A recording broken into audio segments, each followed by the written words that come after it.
Welcome to let's crack it judiciary with an academy. Hello everyone, मैं हूं विश्ववर्धन नरेला और सबसे पहले आपसे रिक्वेस्ट करूंगा इस चैनल को सब्सक्राइब कर ले, इस वीडियो को भी लाइक और शेयर जरूर करें अगर आपको पसंद आए तो।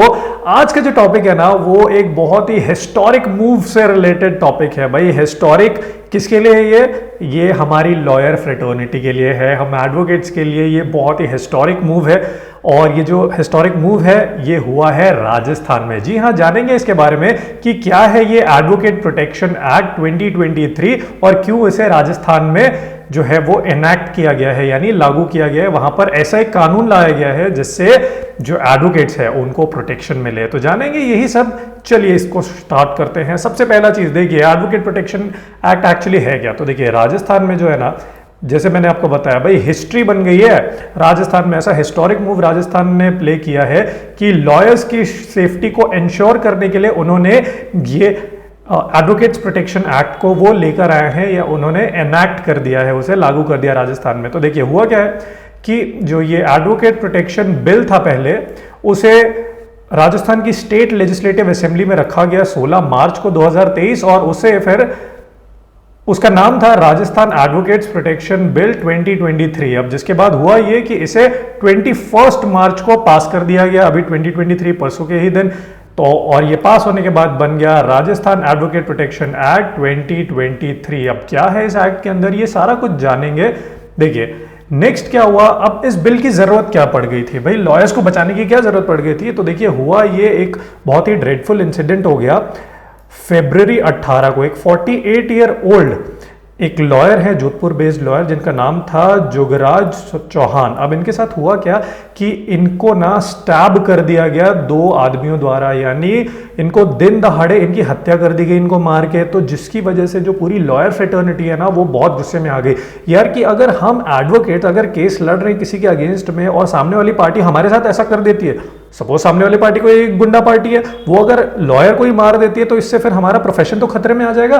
तो इसके अगेंस्ट में ना हमको एक प्रोटेक्शन तो चाहिए और इसी प्रोटेक्शन को इंश्योर करवाने के लिए फिर क्या हुआ कि जो एडवोकेट्स है, जस्ट नेक्स्ट डे ये जो इंसिडेंट हुआ जोगराज चौहान के साथ, उसके बाद जस्ट नेक्स्ट डे जो एडवोकेट्स है बहुत सारे कोर्ट में with in the state of Rajasthan, उन लोगों ने एक इनडेफिनेट स्ट्राइक और बॉयकॉट किया जुडिशियल वर्क कि यार हम कोर्ट का कोई काम हम नहीं होने देंगे, कोई भी जुडिशियल वर्क नहीं होने देंगे और हम एक स्ट्राइक कॉल कर रहे हैं क्योंकि यार हमको प्रोटेक्शन चाहिए। अब इसके लिए जल्दी से जल्दी कोई कानून लेके आओ। तो इसी के लिए स्ट्राइक की गई, हड़ताल करी गई वहां पे एडवोकेट्स द्वारा और उनकी डिमांड सिर्फ इतनी थी कि भाई एक ऐसा आप लॉ लेके आओ जिससे हम एडवोकेट्स की सेफ्टी को आप इंश्योर कर सको, और सिर्फ एडवोकेट्स ही नहीं बल्कि एडवोकेट्स की फैमिली की भी सेफ्टी को इंश्योर किया जा सके।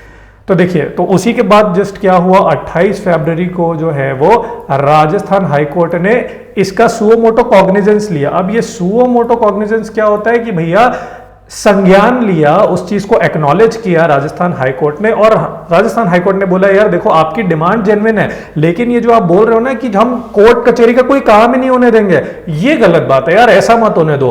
क्योंकि अगर आप क्या करोगे यार, जिससे भाई आप कोई कोर्ट में केस नहीं होने दोगे, किसी क्लाइंट को आने नहीं दोगे, किसी एडवोकेट को आने नहीं दोगे, तो दिक्कत क्या होगा कि भाई लोगों के पेंडिंग केसेस है यार, उन सबको बहुत ज्यादा इफेक्ट पड़ेगा।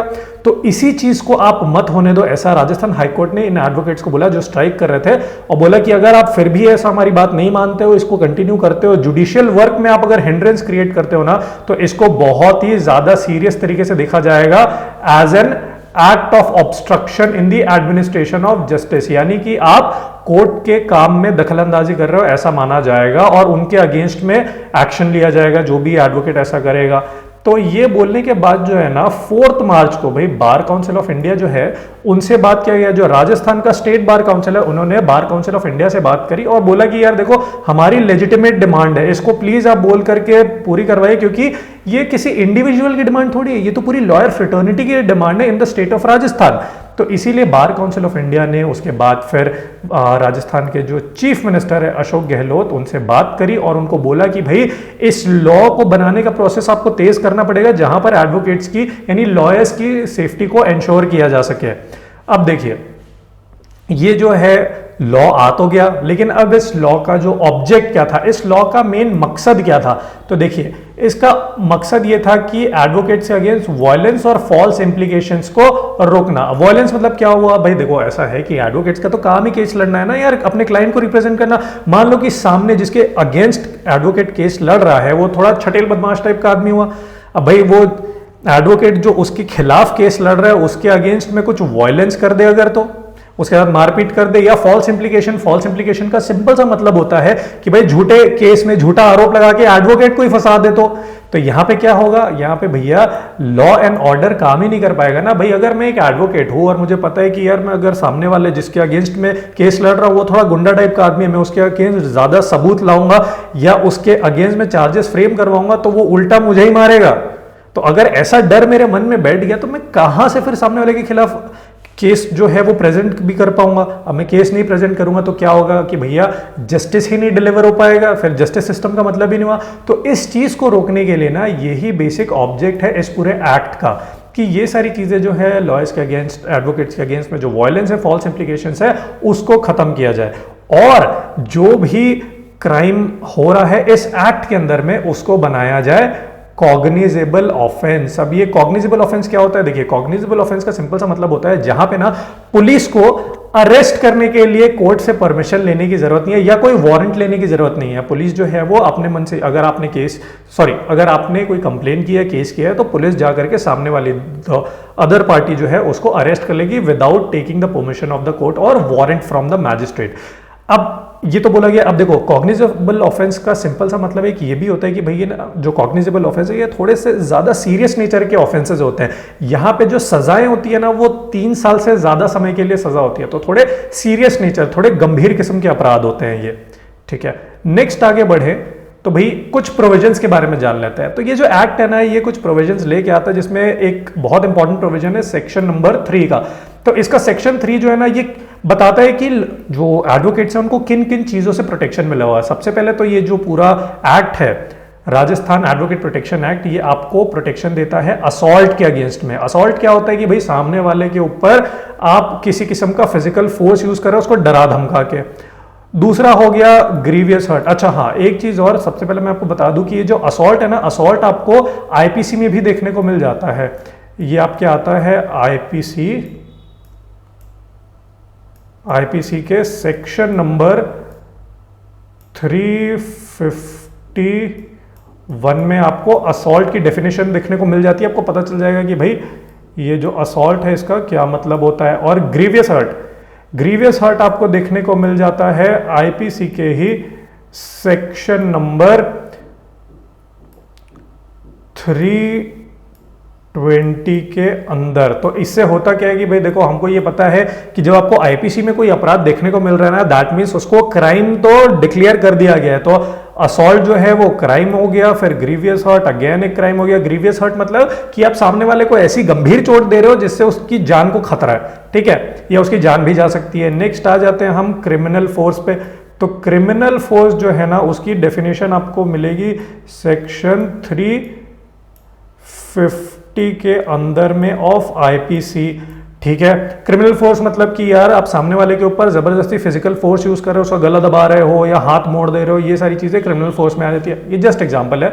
और नेक्स्ट थिंग जो आती है वो है आपका क्रिमिनल इंटिमिडेशन। क्रिमिनल इंटिमिडेशन ना अगेन आपको देखने को मिलेगा सेक्शन 305 के अंडर में। और क्रिमिनल इंटिमिडेशन का सिंपल सा मतलब ये होता है कि भैया आपके मन में डर पैदा करके आपसे कोई काम कराना। आप जैसे आपने पुरानी हिंदी फिल्मों में देखा होगा ना, अगर अपनी फैमिली की सलामती चाहते हो तो ये केस वापस ले लो या कंप्लेन वापस ले लो। तो ये क्या है? ये बेसिकली क्रिमिनल इंटिमिडेशन ही है। तो ये सारी चीजों से आपको प्रोटेक्शन देता है, यानी एडवोकेट्स को प्रोटेक्शन देता है ये पर्टिकुलर एक्ट। नेक्स्ट आ जाते हैं सेक्शन नंबर 4 की तरफ। तो सेक्शन 4 बोलता है कि भैया अगर assault, criminal intimidation, grievous hurt या क्रिमिनल फोर्स, इस चीज से रिलेटेड कोई भी कंप्लेन अगर एक एडवोकेट पुलिस को कर रहे हैं ना, तो पुलिस को उस एडवोकेट को भैया प्रोटेक्शन देना पड़ेगा। मान लो मैं एडवोकेट हूं, मैं कंप्लेन कर रहा हूं कि भाई फलाना फलाना आदमी है जो मुझे डरा धमका रहा है कि वो मेरे खिलाफ कुछ एक्शन कर देगा। अगर मैं ये चीज पुलिस को बताता हूं तो पुलिस को तुरंत मुझे प्रोटेक्शन देना पड़ेगा। ये चीज सेक्शन 4 में दी हुई है। नेक्स्ट आ जाते हैं वेरी इंपॉर्टेंट, जहां पे सजाओं का प्रावधान है, सेक्शन नंबर 5।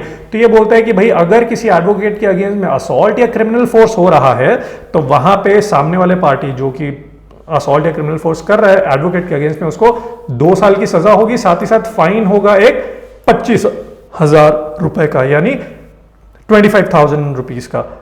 नेक्स्ट आ जाते हैं सबसेक्शन 2। तो सबसेक्शन 2 बोलता है कि भैया अगर कोई voluntary causing grievous hurt inflict करता है एक एडवोकेट के ऊपर, तो सामने वाले को 7 इयर्स का इंप्रिजनमेंट होगा, सजा हो जाएगी, और 50,000 रुपए का फाइन होगा, अप टू 50,000 रुपए। सबसेक्शन 3 कहता है कि भैया अगर एडवोकेट के अगेंस्ट में आप क्रिमिनल इंटिमिडेशन जैसा चीज यूज करते हो तो फिर 2 इयर्स की सजा हो जाएगी और 10,000 रुपए का फाइन हो जाएगा। तो ये तो हो गए सजा के प्रावधान कि आपको कैसी कैसी क्या क्या सजा मिल सकती है। नेक्स्ट आ जाओ सेक्शन नंबर 6 पे। सेक्शन 6 बोलता है कि भाई जितने भी अपराध इस एडवोकेट प्रोटेक्शन एक्ट के अंदर में दिए हुए हैं वो सारे कॉग्निजेबल होंगे। मैंने आपको बताया जो कॉग्निजेबल ऑफेंसेस होते हैं वो थोड़े सीरियस नेचर के ऑफेंसेस होते हैं और यहाँ पर पुलिस को कोई परमिशन लेने की जरूरत नहीं होती कोर्ट से या मैजिस्ट्रेट से, वो डायरेक्ट जाकर के अरेस्ट कर सकती है। तो इसीलिए बोल दिया गया कि भाई यहाँ इस एक्ट के अंदर जो भी अपराध हैं वो सब कॉग्निजेबल रहेंगे, यानी थोड़ी सीरियस नेचर का माना जाएगा उनको। नेक्स्ट आ जाइए सेक्शन 9। अब देखो अभी तक तो हमको पता चला कि भाई एडवोकेट्स को क्या क्या प्रोटेक्शन मिल रही है, आप कितना प्रोटेक्शन ग्रांट करोगे, लेकिन कहीं ना कहीं ये भी तो है ना कि यहाँ पे लॉयर्स की सुप्रीमेसी जैसी दिख रही है कि भाई अब आप लॉयर्स के खिलाफ कोई एक्शन कर ही नहीं सकते। क्यों? क्योंकि उनको तो प्रोटेक्शन मिल गया। तो देखिए ऐसा नहीं है, ये जो एक्ट है ना ये सेफगार्ड्स भी प्रोटेक्ट देता है, सेफगार्ड्स भी देता है आपको, यानी प्रोटेक्शन देता है आपको इन सारे एक्शन के अगेंस्ट में। तो देखिए सेक्शन 9 उसमें सबसे पहला है, तो ये बोलता है कि अगर कि prosecution of advocate themselves if a report of cognizable offense is received from their client or opposing client। मान लीजिए कि जैसे एक एडवोकेट के अगेंस्ट में कोई रिपोर्ट आ जाती है कि भाई फलाना फलाना एडवोकेट है वो हमको डरा रहा है, ऐसा अगर कोई क्लाइंट बोल देता है या ऑपोजिट पार्टी का कोई क्लाइंट बोल देता है तो उस एडवोकेट के अगेंस्ट भी एक्शन लिया जा सकता है। ठीक है, तो ऐसा ही नहीं है कि सिर्फ एडवोकेट जब कंप्लेन करे तभी आपको प्रोटेक्शन मिलेगा, ऐसा नहीं है। अगर क्लाइंट ऑपोजिट पार्टी का कोई क्लाइंट है वो बोल रहे हैं कि फलाना फलाना जो एडवोकेट है वो मुझे डरा धमका रहा है पर्टिकुलर केस में, तो उस केस में उस एडवोकेट के अगेंस्ट में भी एक्शन लिया जा सकता है। ये सेक्शन 9 में दे दिया गया है एकदम क्लियरली। और जो एक्शन है वो कौन लेगा? तो वो लेगा एक पुलिस ऑफिसर जो कि होगा डेप्यूटी सुपरिटेंडेंट ऑफ पुलिस, मतलब इस रैंक के नीचे वाला कोई पुलिस ऑफिसर नहीं इसके लिए जो है कंप्लेन को रजिस्टर कर सकता। इस कंप्लेन के अगेंस्ट एक्शन कौन लेगा? एक ऐसा पुलिस ऑफिसर जो कि डेप्यूटी सुपरिटेंडेंट ऑफ पुलिस के रैंक के नीचे नहीं है। ठीक है, मतलब डेप्यूटी सुपरिटेंडेंट ऑफ पुलिस और उसके ऊपर के रैंक के सारे पुलिस ऑफिसर जो हैं वो इसका मतलब इसके अगेंस्ट में एक्शन ले सकते हैं एक लॉयर्स के अगेंस्ट में। और टाइम पीरियड भी इसमें डिसाइड कर दिया गया है विद इन 7 डेज, यानी 7 डेज के अंदर में जो सुपरिटेंडेंट ऑफ पुलिस है, डेप्यूटी सुपरिटेंडेंट ऑफ पुलिस, उनको जो है वो एक्शन लेना पड़ेगा उस एडवोकेट के अगेंस्ट में। नेक्स्ट एक और सेफगार्ड दिया हुआ है सेक्शन नंबर 11 का। तो सेक्शन 11 में बोलता है कि भैया जो भी वेदर बी इट क्लाइंट और बी इट एडवोकेट, जो भी इस एक्ट के सेक्शंस का मिसयूज करता है, इस एक्ट के प्रोविजंस को मिसयूज करता है, देखिए मिसयूज यहां पे आया हुआ है, उसको भी भैया 2 साल के लिए पनिशमेंट हो जाएगी, मतलब 2 साल के लिए उसको अंदर कर दिया जाएगा अगर आप ये पाया गया कि आप मिसयूज कर रहे हैं। भाई हो सकता है ना कि कोई क्लाइंट, अब ये एक्ट तो आ गया तो कोई क्लाइंट सोचे कि मैं एक एडवोकेट के अगेंस्ट केस कर दूं, फॉल्स इंप्लीकेशन, वही झूठी चीज जो हम फॉल्स इंप्लीकेशन की बात कर रहे थे कि झूठी एफआईआर करना, झूठी कंप्लेन करना। तो अगर ऐसा कोई झूठ कंप्लेन होता है एडवोकेट के साइड से या फिर किसी क्लाइंट के साइड से, तो उनको 2 साल तक की सजा हो सकती है भैया इस एक्ट के अंदर में। तो अब देखिए, क्योंकि अब ये हिस्टोरिक मूव खेला जा चुका है राजस्थान में, वहां पर एडवोकेट्स की सेफ्टी को इंश्योर करने के लिए राजस्थान एडवोकेट प्रोटेक्शन एक्ट आ चुका है, तो बाकी सारे जो स्टेट्स है ना वहां पे भी ये सब बातें चल रही है। अभी रिसेंटली आप देखोगे ना तो मुंबई में भी काफी सारे लॉयर्स ने ये प्रोटेस्ट किया है इसके लिए कि भाई मुंबई में भी यानी महाराष्ट्र में भी आपने एडवोकेट्स के प्रोटेक्शन के लिए ऐसा एक लॉ लेकर आई है। और काफ़ी सारे स्टेट्स हैं जहां पे अभी ये बात चल रही है कि इस टाइप का प्रोटेक्शन का जो कानून है वो हर स्टेट में होना चाहिए एडवोकेट्स के प्रोटेक्शन के लिए। तो आई होप आपको समझ आया होगा कि क्या मतलब है इस एडवोकेट प्रोटेक्शन एक्ट का। So with this is the wrap of the video, thank you very much. लेकिन हाँ, एक चीज मैं आप लोगों को बताना चाहूंगा कि वही हमारा संकल्प महोत्सव चल रहा है अनअकैडमी का, जहां पे हम आपकी जुडिशरी की तैयारी को और ज़्यादा मजबूत कराने की बात कर रहे हैं। और 25 मार्च को भूलिएगा मत, एक free open to all mock test होने वाला है, जहां पे आपके पास मौका है कि आप 20,000 रुपए तक जीत सकते हैं। तो इस मॉक टेस्ट को देना मत भूलिएगा। डेट्स याद कर लीजिए, 25 मार्च को है, शाम 7 बजे से। इस QR कोड को आप स्कैन करके उस मॉक टेस्ट को आप दे सकते हैं। साथ ही साथ जो गुजरात जुडिशरी है उसकी बैच के लिए स्पेशल ऑफर प्राइस चल रहा है, अभी आप ज्वाइन कर सकते हैं। नेक्स्ट ही आप जो है यूपी के मेंस एग्जाम के लिए, जुडिशरी मेन के एग्जाम के लिए प्रिपरेशन स्टार्ट कर दी गई है। 23 मार्च आज से ये बैच स्टार्ट हो रहा है। और इसके साथ ही साथ बिहार जुडिशरी के एग्जाम्स के लिए भी जो है वो बैचेस जो है वो स्टार्ट ऑलरेडी हो चुकी है, आप इन पे एनरोल करवा सकते हैं, जहां पे इन सारे कोर्सेज को टीच करने के लिए इंडिया के बेस्ट फैकल्टीज हमारे पास हैं आप लोगों के लिए। अब नेक्स्ट आप देखिए, यहाँ पर यूपी मेंस के लिए भी एग्जाम्स की तैयारी स्टार्ट होने वाली है 25 मार्च से, तो एनरोल जरूर करवा लीजिएगा। इसके अलावा रैपिड रिवीजन बैच है जो उत्तराखंड और बिहार जुडिशरी के लिए, वो भी 25 मार्च से स्टार्ट होने वाली है, जहां पे आपको इंडिया के बेस्ट एजुकेटर्स जो हैं वो पढ़ाएंगे। और MP जुडिशरी जो है उसकी भी तैयारी जो है वो 30 मार्च से स्टार्ट होने वाली है। ये है हमारे कुछ टॉपर्स जिन्होंने बहुत अच्छा रिजल्ट हमको दिया है। इसके अलावा देखिए, आपके पास ना फ्री टेस्ट अटेंड करने का भी यहाँ पर बहुत अच्छा मौका है, जिसमें आप Amazon गिफ्ट वाउचर जीत सकते हैं 8,000 रुपए तक के। QR कोड को स्कैन करिए। 23 और 24 मार्च को 10 बजे से ये स्टार्ट हो जाएंगे, तो इसे अटेम्प्ट आप जरूर करिए। इसके अलावा जो आपकी विश होगी, यार इतना सब कुछ हमको कोर्स तो दे दिया, लेकिन यार थोड़ा डिस्काउंट दे देते तो बिल्कुल आपकी जरूरत का ध्यान रखा गया है। आपकी इस विश को पूरी करने के लिए आप कोड यूज करिए WISH10, जिससे आपको डिस्काउंट्स मिल जाएंगे इन कोर्सेज में। और हाँ, इस QR कोड को भी जरूर स्कैन कर लीजिएगा और हमारे टेलीग्राम चैनल को आप ज्वाइन जरूर करिएगा, जिसका लिंक जो है आपको डिस्क्रिप्शन में मिल जाएगा, क्योंकि हमारे जितने एजुकेटर्स हैं वो आपके डाउट्स को रिजॉल्व इसी टेलीग्राम चैनल के थ्रू ज्यादा अच्छे से कर पाएंगे, और आप भी हमारे बेस्ट एजुकेटर्स के साथ बहुत अच्छे से कनेक्ट कर पाएंगे टेलीग्राम चैनल पे। Thank you very much. This is the end of this video.